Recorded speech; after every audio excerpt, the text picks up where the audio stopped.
Hey, it's Mike at the Wave Chronicle and MPD Sports.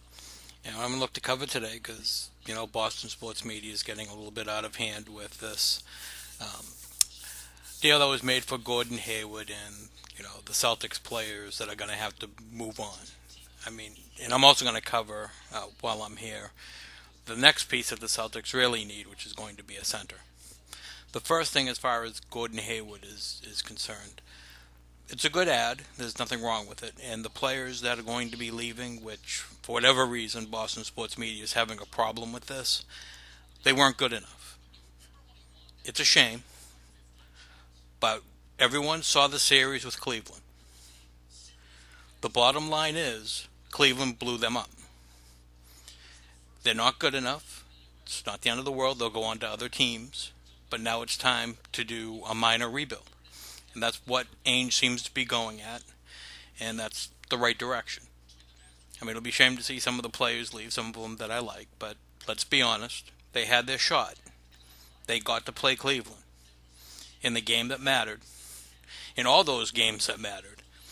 And out of, I believe it was a 5-game series, they were destroyed in 4 of them. They had their shot. They didn't make it. And just making the right decision by moving on and getting some other top players. I don't necessarily believe that Gordon Hayward will single-handedly take them over the hump for Cleveland, but it's a good start. The key players for the Celtics is Al Horford, Isaiah Thomas, Avery Bradley. Everyone else is expendable. No one might want to hear that. That's just the way it is. Yeah, I would have a different opinion if those other players played better in the Cleveland series. It didn't happen.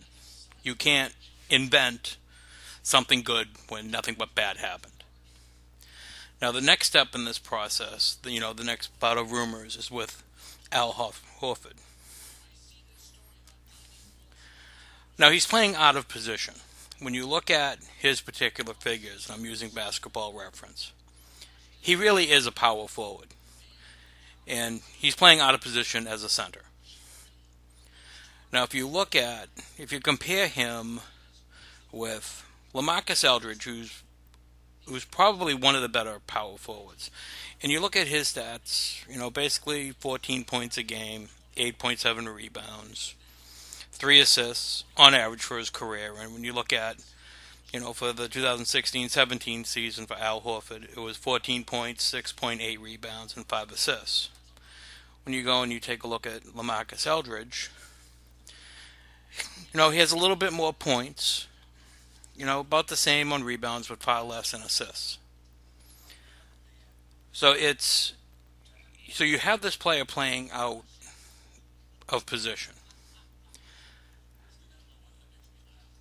which is why I wanted to bring up LaMarcus Aldridge, perfectly good power forward, and that would be what Al Horford should be. Now, when you go and you take a look at, there's been rumors of Marc Gasol. Marc Gasol's going in the right direction, but I don't think that's the right player. Now, he has a little bit more rebounds, but not by a lot, though. And it's roughly the same points, close to the same rebounds. I don't think that's the right center. The Celtics going forward need a center. They need someone to dominate the middle of the basketball court, and that's what they don't have. So when you go and you take a look, and let's take a comparison here. What I'm going to do is pull up Hassan Whiteside, who is probably the best center in the league. Last year he had a monster year. He was averaging 14 rebounds a game, 17 points a game. I mean, you're not going to get a lot of assists, and that's fine. But even over his career, he averages 11 rebounds and 13 points. I mean, he had a great year in the 2016-2017 season. That's the level player that you need. Now, those players aren't going to fall out of the clear blue sky, and you're just not going to be able to trade for a player like that. It's not realistic. Now, when I was taking a look, Nikola Vukovic out of the Orlando Magic, that's the right player. That's the right center. He would look great in a Celtics uniform. Got 10 rebounds a game, which is really what the Celtics need. They need that player to dominate the center position, to center, right underneath the basket to get those rebounds. That's the right player. And now when you look at his contract, and we come down here looking at Sport Track for his deal. He's relatively reasonable, average salary of $13.25 million. And let's see, he's for 2017 and 18, 12.25 million. 2018-19, 12.75 million. Then he's an unrestricted free agent in 2019. This would be a nice player to focus on from Orlando. Separate him from Orlando. It gives you a 2-year window where you can really go at Cleveland. And I think this would put you onto that track to be that Cleveland killer, to get past them. I mean, it's going to be hard to say how it'll go in the West because the West is just stacked. But when I look at centers for the Celtics, this is the right player. And if you're going to focus on someone, I think this is the right player to focus on.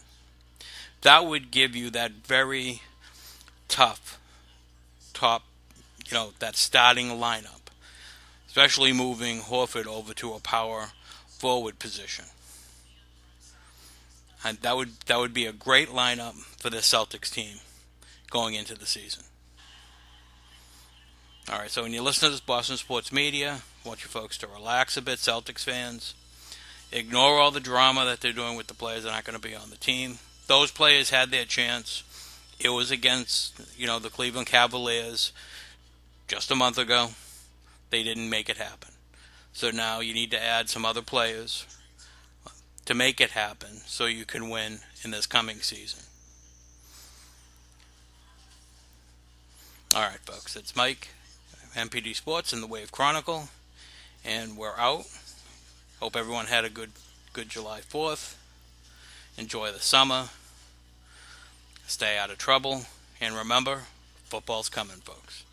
Take care now. Bye.